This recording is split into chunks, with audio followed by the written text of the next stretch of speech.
Hey guys, thanks for tuning in to another video on ForgottenWeapons.com. I'm Ian McCullum, and my freezer is mostly empty, and it's that time of year that I need to refill it.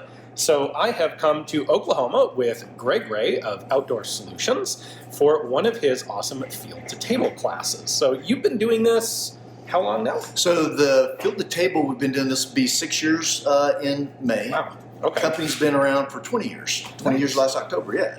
Now, the concept of the field-to-table class is the idea of specifically marketing this for people who haven't ever really gotten into hunting, which was me the first time. This isn't my first field-to-table, but I grew up without anyone in my family who was a hunter, and it was something that I decided I wanted to start doing. But how do you start? Like, the only way you start hunting, you learn to hunt from father, grandfather, uncle. And if you don't have one of those, what do you do? And that's when I found out about your class. And the idea is we go out, we shoot a couple of animals. We're doing whitetail deer and wild hog here. And then we come back to the lodge here where you have a professional chef who's also a hunter who teaches us how to do all of the butchering and the packaging and then the cooking. Yep. Yeah, no, that's exactly it. And that is exactly why we started it, was we found out that a lot of people that we talked to is like what you just said, like, how do you start hunting? You know, like you just start walking through the woods and looking for something to shoot. Well, there's lots of rules, there's regulations, things you can shoot, things that you can't shoot. And then once you get something down, then what do you do? Then what? That's the big question. Now what? Yes. It's dead there. Now what do I do with it? Yeah. Yeah. Exactly. So most people that we talk to that come to that are first time hunters, that's what we ask them. They're like, what's intimidating? You know, it's like when you're dealing with firearms, about half of those people are finding they are experienced with firearms, but half of them aren't. So we've got, depending on the location, each location is a little bit different. When we started doing this in 2019, we did 2 events. I did one in May and we did one in November. This year we're doing 23 events, so it has really grown in that period of time. But at some of the locations, we've got a really nice range, actually, where we do long-range shooting classes. So we get to spend a little bit more time than like what we did here because we're kind of limited on space and stuff. But we get some good firearm training with one of our instructors, and then the guides take you out hunting, so you're dealing with professional guides, and then like what you said, what you've already covered, you deal with our chef team and do the butchering, processing, and cooking, but then you also go home with a cooler full of wild game, all packaged, labeled, that you get to put in your freezer whenever you get home. Yeah. All right, so step 1 is we need to shoot some animals. Correct, yep. So let's go shoot some animals. Let's go. All right, I want to give you a brief intro to the rifle that I brought on the hunt here. This is a fix made by Q. It is an 8.6 Blackout. Now, it has a 16-inch barrel on it because I also used this in an elk hunt last year, and I was in Colorado, which does not allow SBRs for hunting. So I put a 16-inch barrel on it. I have a Black Label bipod on it, which is really cool. And this year, I want to use subsonic ammunition. So I have 350 grain expanding subsonic projectiles. Ammo is made by Steinel. And I'm really curious to see how that actually performs on animals at different ranges. And now the problem with subsonic is, of course, very limited velocity. This is coming out of a 16-inch barrel at 1,075 feet per second. I think I can accurately shoot it out to about 200 meters on an animal, making ethical shots, but there is a tremendous amount of drop over 200 meters with a subsonic cartridge. So I zeroed it at 50, and I have about that much drop to 100, and then I have like this much more drop to 150, and another 2 or 3 feet beyond that out at 200. And so the problem is, in order to make an ethical, accurate shot, I need to very precisely know my range and then very precisely be able to calculate my holdovers. And in order to do that, I actually have a Burris Eliminator 6. This is a scope that has a built-in laser rangefinder and comes with an app you use on your phone. You put in all of the ballistic data on your cartridge, and then when the scope determines the range to your target, it gives you a holdover dot. This is kind of like a much improved version of the tracking point rifle from many years ago. Now, Burris has actually been making this series of scopes with the laser rangefinder and trajectory calculator for a remarkably long time. This is the number 6, the 6th iteration of it. I'll have a separate video on this scope a little bit later, but I brought it on this hunt so that I can engage anything from 50 or in out to about 200 yards ethically. Like, this gives me the range and then gives me my holdover and solves that problem of how do I exactly compensate for drop on a subsonic cartridge at what's normally considered longer than a subsonic effective range. So that's what I will be shooting. All right, guys, this is first night of the field to table event. I'm out here in a stand, ready to take on some pigs. So deer season opens tomorrow.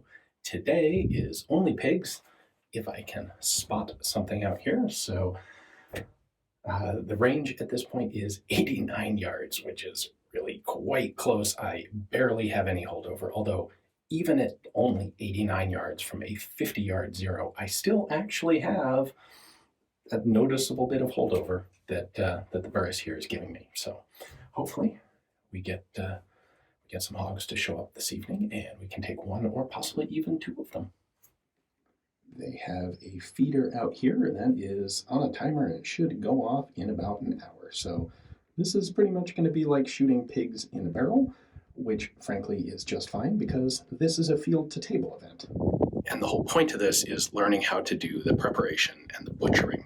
So we want to make sure it's pretty easy to actually get animals to work on, because if you don't manage to actually shoot anything, well, then you don't have a lot of meat to work with. So we've got a deer down there, a couple deer. Can't shoot them. Season doesn't open till tomorrow.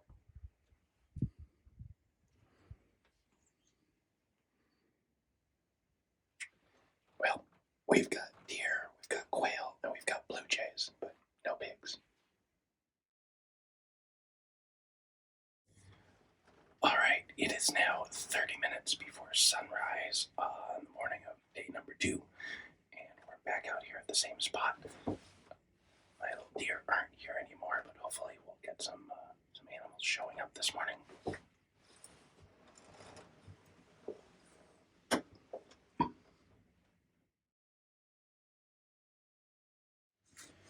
All right, we are back day 2 in the evening. It is about 3:20. Sunset is at like 5:30. So we got a couple hours here to wait, and we'll see if anything shows up. We're in a different spot today because the wind has changed. And we had some deer yesterday where I was, but the wind's wrong for them today. And we don't want to ruin that spot. So we'll give this one a try. Wish me luck.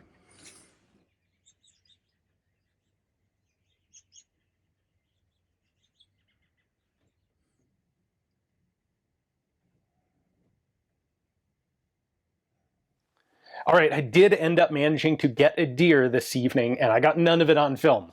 Sorry. So brief explanation of what happened. My stand was looking down on a feeder in a little ravine, and I had a camera set up watching the feeder about 10 minutes before the end of legal shooting light. You can shoot in Oklahoma from 30 minutes before sunrise until 30 minutes after sunset. Like 20 minutes after sunset, literally, I saw a pair of deer out the side window of the blind. And rather than take the time to move and adjust the camera and maybe miss that shot, I was getting the feeling that game might be a bit scarce on this hunt. And I also figured pigs would be a lot easier to find than deer. So I wanted to make sure I got a shot on a deer. The two out that window moved around a bit and then stopped, stuck their heads up to look around, and were perfectly still for a moment, and I decided to take the shot. It was 114 yards. I aimed at the head. I ended up hitting just at the base of the skull, which was a fantastic shot. The deer just dropped right where it was standing, dead immediately. Couldn't ask for anything better. So I did actually use the Burris. I got had my holdover, which zeroed at 50 at 114 yards. It was like 5 inches of holdover, so enough that a scope like this was the difference between being able to make a headshot and missing had I not dialed in or manually held kind of an estimated range on it. Now, this deer ended up, first off, it ended up being tiny. I don't know, it was probably not more than 70 pounds total alive. So like a little bit larger than your typical house cat. But again, I could see it was not big through the scope, but figured I want to get a deer somewhere, and this might be my only chance, so I'm going to take it. It also ended up being a button buck. It was like a year-old buck. Didn't discover that till I got to it. The antlers hadn't actually come through the fur on the top of the head. It happens. It's not a great thing, but it doesn't, like, it's not a penalized thing because there's no way to tell. I mean, unless you're perhaps a really expert hunter who can tell the difference at long distance. I couldn't. Not a problem for the Oklahoma Department of Wildlife, but ended up being a little tiny button buck. So I did get that deer, and now we can go out and try to get some hogs to round out the catch for the field to table. As luck would have it, we have 3 deer here. Of course, I don't have a deer tag left, so I have to leave them alone and hope that some pigs come in. Here we go, we've got some hogs. Oh, no, my bad, it's yet more deer, because of course it's more deer. Ran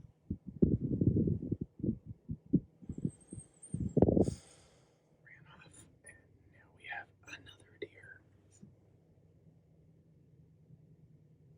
The sun still isn't technically up yet, and this is deer number 7. But I need pigs. We've got 2 more deer now, but still no pigs. Scratch that. 3 more deer.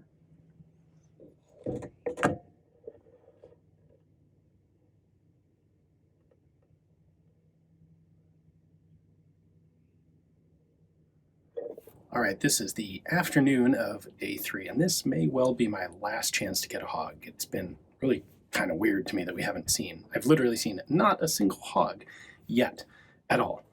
But I'm out here. I'm up in an elevated stand, and I've got 2 different feeders that I can see. I've got one out that way that is at 275 yards, which would be a fantastic, interesting experiment to see what subsonic 8.6 would do to a hog at that range.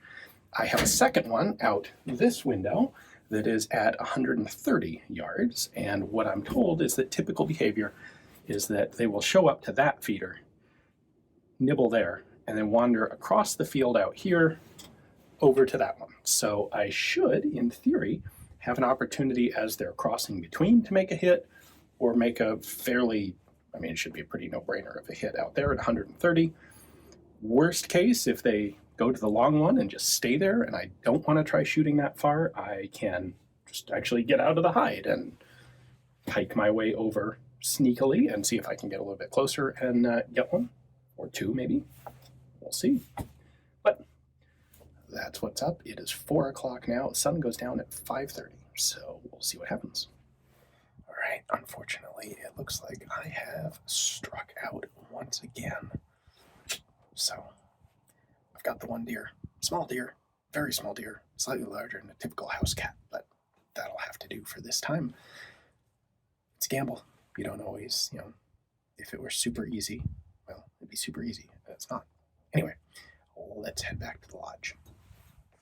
Unfortunately, I never did end up managing to get a pig, much less 2 pigs. I, in fact, saw 1 pig over the total of 3 or 4 days of sessions in blinds, and that 1 pig was at just under 400 yards. And even with cool tech like this, that was not a shot that I'm capable of making, especially there was a bit of a crosswind, and there's no way I was going to make that shot. So I do have my 1 deer, and with that, we will move into the lesson part of the class, the skinning, the quartering, and the butchering, and then the cooking and preparation.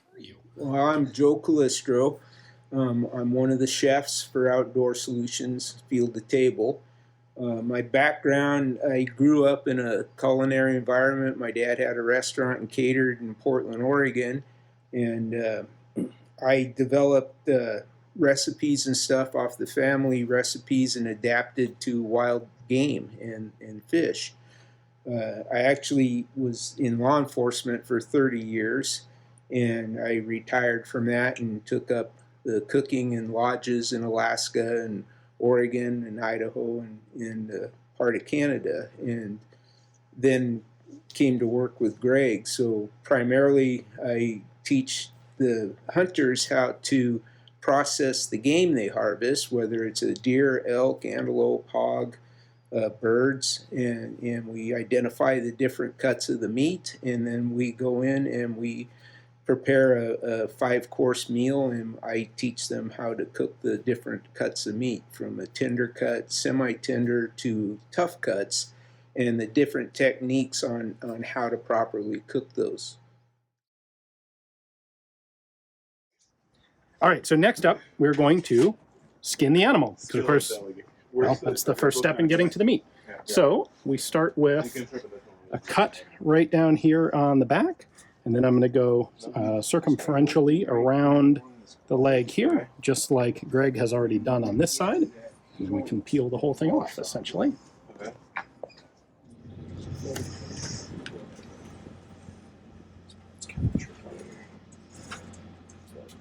So you're cutting with the blade facing out? Yep. Why is that? That is so that I avoid getting hair into the animal onto the meat.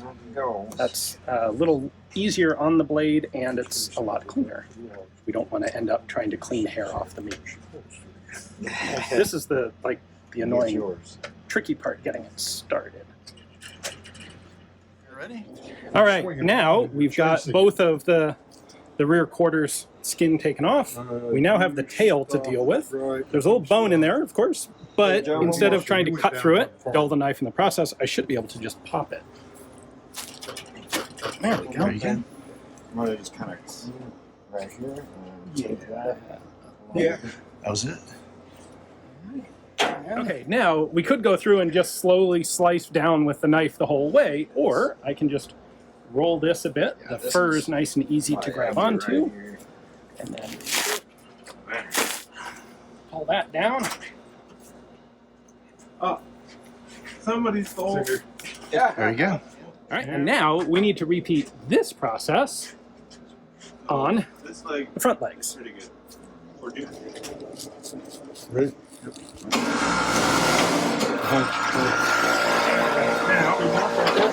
So I went a little deep there. Actually, I went way deep there and cut all the way down to the muscle. But for the little tiny baby shanks on the front of this guy, I don't really care about that. So we're going to go all the way into the armpit and then cut out right there.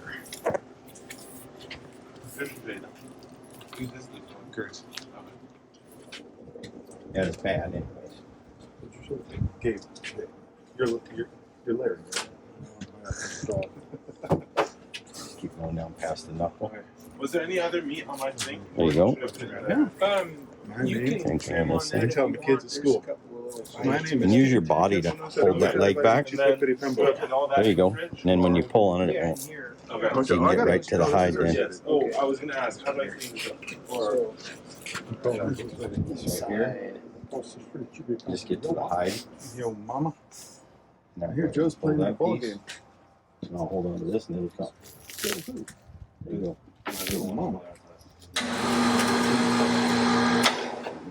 See, now you should be able to pull that again with your roll it in like you did, or I don't even need your to. rubber gloves. You probably don't need to. Yeah.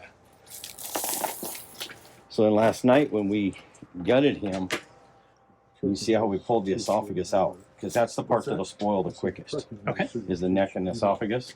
So when we cut that, we cut him all the way down to there. Right. If you can't do that, of course, if you're going to do it on a Right, I'm sure. cape, you'd have to stop right here. Okay. That And makes then, sense. and then, so when you come up the leg, then you would split up to there. Okay. Same way here, up to there. Then you have to slowly pull everything back, and it'll roll around that head Right. and that neck until you get it down far enough to cut the head off. Okay.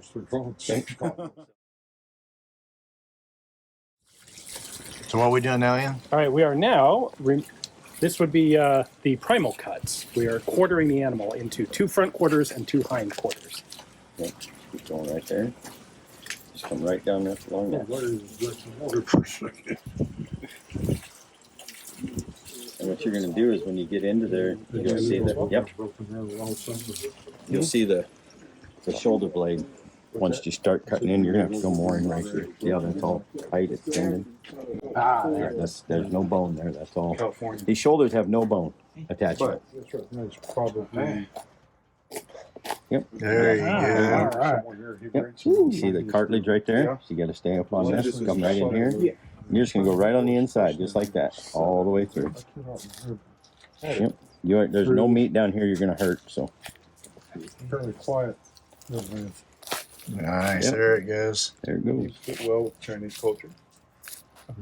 Keep going right there along that inside. there. Yep, where that cartilage is. Keep it attached to the deer. Yep. Yeah, where you are right there, that's the only one that you kind of got to watch a little bit because you can get into the top of the back strap. Yep, you want to watch the back straps. Yep. Bang. Very clean. Yep. Like so, and just go right down the neck. Just keep cutting. Yep, right there. Yep.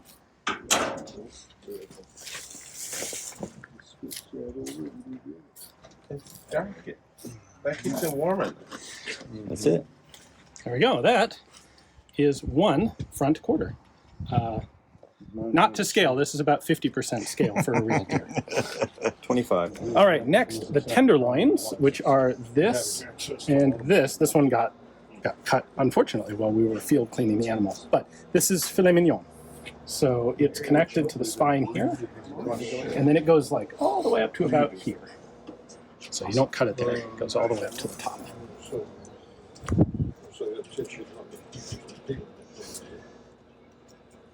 Well, he's got all the tips right here. There.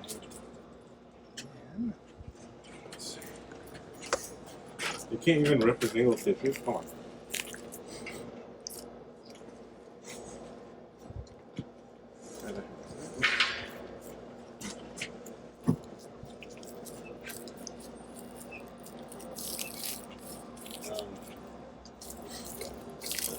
Yeah, super clean. That looks great.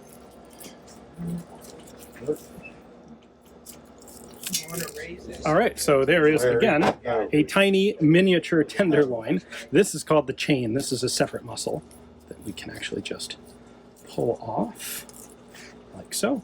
Still tender, but you're not going to cook that. That's going to go into grind. And then that is a filet mignon. Very nice. Un filet très petit mignon. All right, so on our hindquarters, we're going to have different muscle groups that we'll be breaking down into. And I have already taken the silver skin off of the top of this, so it makes it easier to help identify the seams. And when we break these down, you can almost do them with your fingers and your hands as you do that, or you just kind of follow with your knife to follow those down. So we have our sirloin that comes across the top, that's right on the hip that goes down towards the pelvic. That's going to be our most tender cut on the hind quarter. And as you break these down, it'll be easier to identify once we get them off of here too. But you can see how we just kind of keep that down through.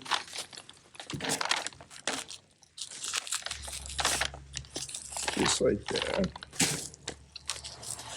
And you're just going to follow those seams to detach all these muscle groups.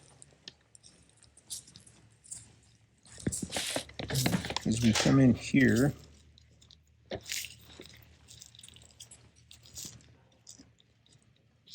we've got that.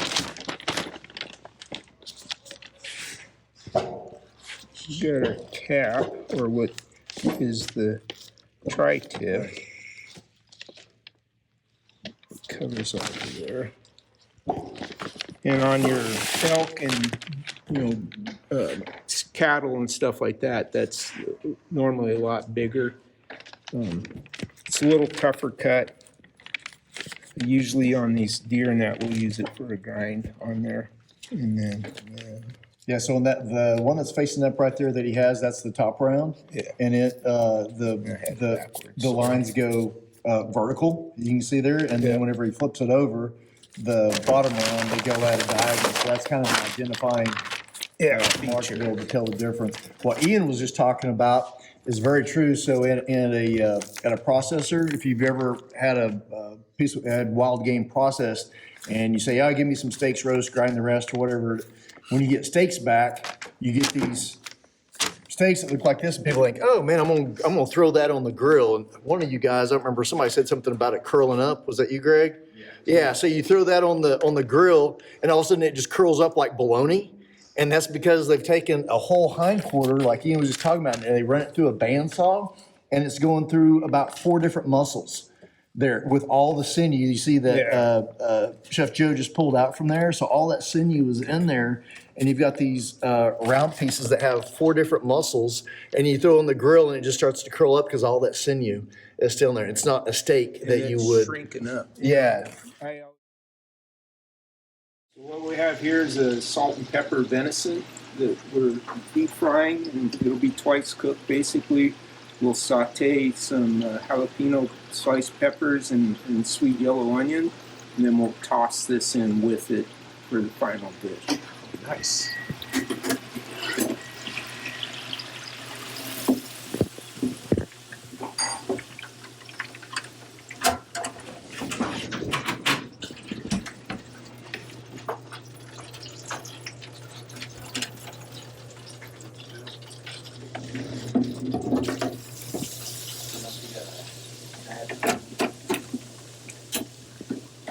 Here we go. Scooping some meatballs here and dropping them into our soup broth stock. Thank you.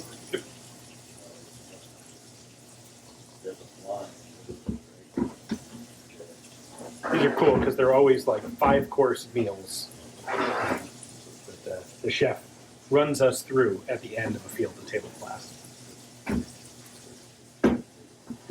There it is. All right, we have the finished product here. Yep. So this is our salt and pepper venison, and it's been deep fried, marinated, deep fried, and then it's been sautéed and tossed with some sweet yellow onion and jalapeno peppers in a sesame seed oil.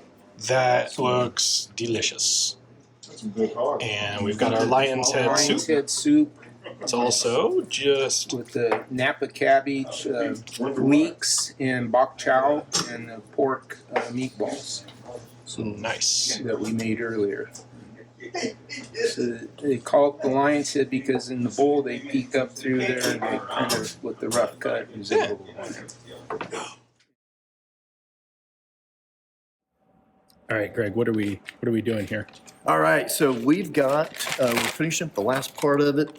We're vacuum sealing and packaging everybody's whitetail deer, and we label them for them, put them in bags, and then put them in a chamber vac, and then they will go and throw them in their freezer, and whenever they get home, they'll pull it out. They go, oh, cool, I got a sirloin butt. What am I supposed to do with that? So they'll forget, and they'll go to from fieldtotable.com. They'll be able to look everything up. They'll be able to look up sirloin butt, see that it's a tender cut, and then they can pull up all the recipes and figure out what they want to cook with it. So end of the class, everybody gets one of their animals fully processed out, vacuum sealed, ready, well, and in a cooler, ready to go into your freezer and then ready to use. Exactly. So now, cool thing, we had Chef Joe here for this trip, but you have several chefs because you do a bunch of these courses. We did now. 23 this year. That is crazy. Yeah. Chef Al, who I remember from my first Field to Table, he has actually just put out an ebook and 8 accompanying videos. Correct. That go over all of this same material. So if you can come to the class, obviously that's the best way to get some real hands-on experience with it. But if you can't, and of course most people can't, definitely check out that ebook and those videos because they're a really good intro to, as good as you can get for this material without actually getting your hands on the animal. Yep. So that's from fieldtotable.com. From fieldtotable.com, one of those annoying pop-ups will pop up, and you guys put in your email address, and we'll email it to you. It's free. It doesn't cost you anything. So, all right. Yeah. Well, I am very happy to be going home with a whole bunch of whitetail deer to go into the freezer. So thank you very much. Absolutely. Yeah. Always good to have you here. Hopefully you guys enjoyed the video. Thanks for watching. See ya.